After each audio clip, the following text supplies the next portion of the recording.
ರಾಜ್ಯದ ಹಲವೆಡೆ ಮಳೆಯ ಅಬ್ಬರ ಹೆಚ್ಚಾಗ್ತಾ ಇದೆ. ಚಿತ್ರದುರ್ಗ ಜಿಲ್ಲೆಯಲ್ಲೂ ಕೂಡ ತಡರಾತ್ರಿ ಸುರಿದಂತಹ ಮಳೆಯಿಂದಾಗಿ ಸಾಕಷ್ಟು ಅವ್ಯವಸ್ಥೆ ಆಗಿದೆ. ಈ ತಡರಾತ್ರಿಗೆ ಅಬ್ಬರಿಸಿದಂತಹ ಮಳೆಗೆ ನೂರಾರು ಎಕರೆ ರೈತರ ಬೆಳೆ ಕೂಡ ಕೊಚ್ಕೊಂಡು ಹೋಗಿದೆ. ಮೆಕ್ಕೆಜೋಳ, ಈರುಳ್ಳಿ, ಶೇಂಗಾ ಬೆಳೆಯೆಲ್ಲವೂ ಕೂಡ ನೀರು ಪಾಲಾಗಿದೆ. ಕುರುಡಿಹಳ್ಳಿ ಗ್ರಾಮದಲ್ಲಿ ಈರುಳ್ಳಿ, ಮೆಕ್ಕೆಜೋಳ ಬೆಳೆ ಹಾನಿಗೆ ಒಳಗಾಗಿದೆ. ಮಳೆಗೆ ಜಿಲ್ಲೆಯ ಕೆಲವು ಭಾಗಗಳಲ್ಲಿ ಕೆರೆಗಳು ಕೂಡ ಭರ್ತಿಯಾಗಿವೆ. ರೈತರು ಬೆಳೆ ಬೆಳೆದರೂ ಕಷ್ಟ, ಬೆಳೆ ಬೆಳೆಯದೇ ಇದ್ರೂ ಕೂಡ ಕಷ್ಟ. ಮಳೆ ಬಂದರೂ ಕಷ್ಟ, ಮಳೆ ಬರದೇ ಇದ್ರೂ ಕಷ್ಟ. ಮಳೆ ಬರಲಿ, ಆದರೆ ಅತಿಯಾದಂತಹ ಮಳೆಯಿಂದಾಗಿ ತಾವು ಬೆಳೆದಂತಹ ಬೆಳೆಗಳೆಲ್ಲವೂ ಕೂಡ ಈ ಮಳೆಯ ನೀರಿನಲ್ಲಿ ಕೊಚ್ಚಿ ಹೋಗಿ ಎಲ್ಲವೂ ಕೂಡ ಹಾಳಾಗ್ತಾ ಇದೆ. ತಡರಾತ್ರಿ ಸುರಿದಂತಹ ಮಳೆಯಿಂದಾಗಿ ಸಾಕಷ್ಟು ಅವಾಂತರಗಳು ಕೂಡ ಸೃಷ್ಟಿಯಾಗಿವೆ.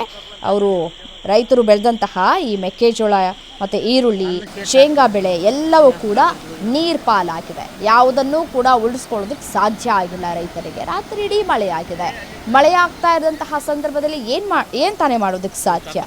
ಸೊ ಹಾಗಾಗಿ ಈಗ ಕುರುಡಿಹಳ್ಳಿ ಗ್ರಾಮದಲ್ಲಿ ಈರುಳ್ಳಿ, ಮೆಕ್ಕೆಜೋಳ ಬೆಳೆ ಏನು ಬೆಳೆದಿದ್ರು ಅದೆಲ್ಲವೂ ಕೂಡ ನೀರು ಪಾಲಾಗಿವೆ.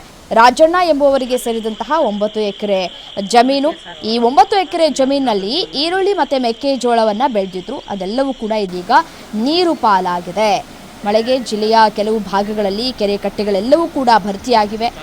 ಈ ಹಳ್ಳ ಕೊಳ್ಳಗಳೆಲ್ಲವೂ ಕೂಡ ತುಂಬಿ ಹರಿತಾ ಇದೆ.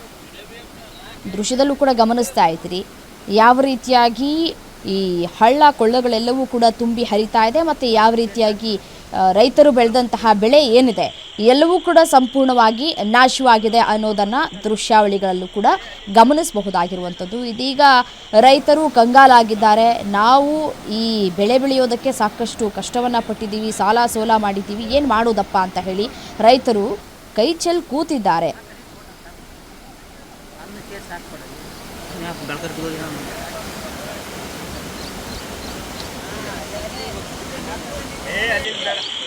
ಸೇಮ್ ಅದು